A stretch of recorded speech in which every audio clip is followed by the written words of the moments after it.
Hello everyone, this is Fawad. I welcome you to my YouTube channel. Hereby I'm starting a new video series where we'll be learning all of the petroleum softwares, especially of the petroleum experts. These include, let me show you, I suppose.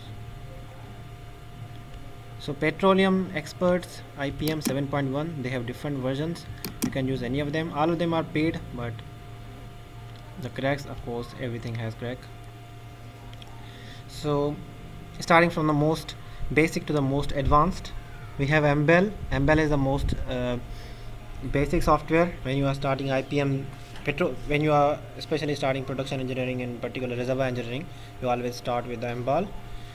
Next you move on to the PVTP. You learn PVTP, that how it is associated with the MBAL but with a little more features.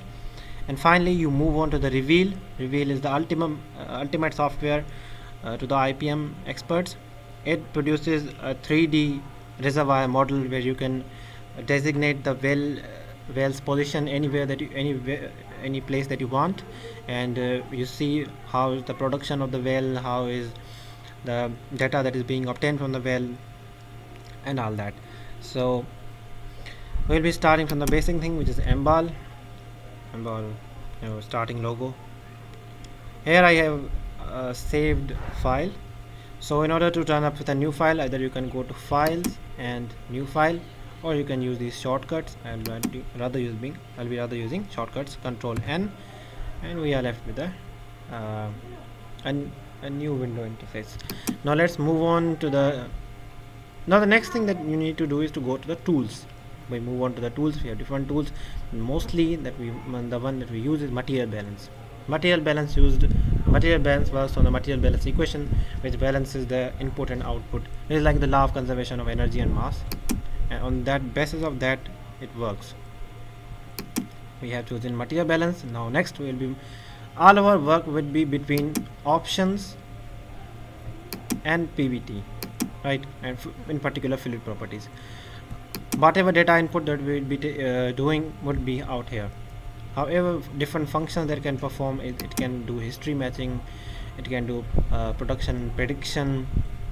These are of course and you can also access the units. Whatever units that you are using, you can convert them. However, we can also convert them from the windows themselves.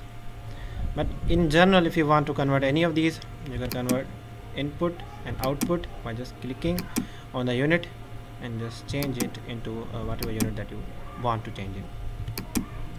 Let's start it. I am working currently. I also have a data for it, so I'll also be sharing some new data if you want to practice on the MBAL. So first, the basic things. I am working on a oil reservoir. You can also choose gas, dry gas and wet gas, both come under the gas. Then we have retrograde, condensate. In general, I'll be choosing oil. I'm working on a single tank. You can also use multi-tank. PVT model, I'm using simple PVT model. Normally the default setting are the right ones. I'm using by tank rather than by well. Compositional model, I'm not choosing anyone right now. However, you can choose tracking and fully compositional, which I'll be telling you about in the future videos. These are all about the tools options. They all remain the same 90% of the time. Just one is just first one, which is reservoir fluid, is the one that we always are changing. When we are working on the gas, we change it into the gas, and when we are working on the oil, we change it into the oil, and we are working on the condensate, we change into condensate. These are some user information. If you want to add them, it's fine. If you do not want to do it, still the software will work. But for your basic information, let me input the data. So for example, I'm an analyst for oil and gas development company, which is the contractor out here which works on the field. For example, I'm working on the Mari condensate field. Location, it is of course located in Hyderabad. Platform, what type of platform you are working in? I'm working in onshore platform. Analyst, my own self, I am Fawad Ahmad Nizamani. Alright, You can also add data stamp that will save the whatever work you are doing currently right now. For a new line you can use control n, but these are just redundant, you don't need to do them. Next we have started with our cell, we have added tank 1. Now we'll be moving on to the, we have completed our basic information. Now I'll be moving on to the fluid properties. Now they are the most important one out there. Whenever you are working on any petroleum project, most of the data that you require would be taken from out here. You don't need to go any further. But when it is an advanced project, you need to plot new values, you want some other data, then you have to use the other features, you have to use the input, etc. But I'll just be teaching you some of the basic things. For example, formation volume factor normally is in the range of 700, 800. So let me use 750, right?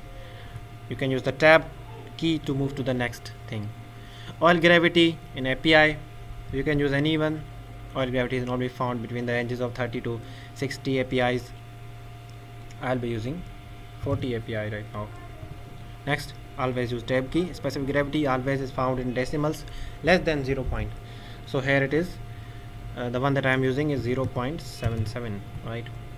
Water salinity in a very high quantity is normally found in 120,000s, 200,000s, 160,000s. It's a high value, 1 ppm part per million is found in a high value. I am currently using 120 and 1000. Now these are the presence of impurities out there. If it's a sour gas, then we would put them in. If it's a sweet gas, then well, it depends on you. They are always found in percentage, but we are not using exact percentage. We will be using 0 point, like in fractions. For example, I said that this one contains H2S 0.65 and carbon dioxide content in the reservoir sample that I am currently using is 0.9 and nitrogen content is 0.1. Alright, this is the basic data that I have put in right now. These are input parameters. Next we will move into a separator. We have already said is a single stage separator. These are correlations, very important. You need to remember that what are the correlations for the different output you are asking. For example, GOR has a different correlation which works best for it. So each and every output has a different correlation, but depending on your output that you require, you can use any of these. For example, currently I am using Glasso, but you can regenerate your data depending on whatever you require. Oil viscosity, any of these can be used. Beal et al, I suppose, is the right one for it. Controlled miscibility would produce more options if you want to do it. Like you have to enter gas mixing percentage per year, but I'm not currently onto that. Next, what you have to do is that before generating any table, we click on calculate, right? To use the history matching, we choose on match program to generate the graphs and tables, and we use these ones. To import the data into your computer, we use import. To export it into your computer, we use export. Let's generate some graphs. Right, I need to enter some more data. Reservoir temperature, which is normally found in the range of degree Fahrenheit. It's normally between 200 to 300, maybe 350. I am using a reservoir with a temperature of 250 degree Fahrenheit. Bubble point, what is the point in pressure where the first bubble of gas arrived from the oil? So here it is. It's always right in PSIG. Now it's very important. It's a PSI gauge. We have read it from some gauge.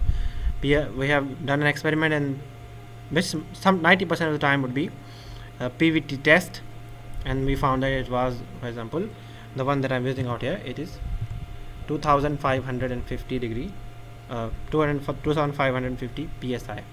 I read it from a gauge that was called PSIG. If it was already established, I would write it as PSIA. The software is calling it as PSIG because it has been read from some gauge, etc. Reservoir pressure, let me say it is 4220, and gas oil ratio GOR is always found in high values. But I already told you this one we entered it in the input parameters, not input parameters actually, just out here. Gas oil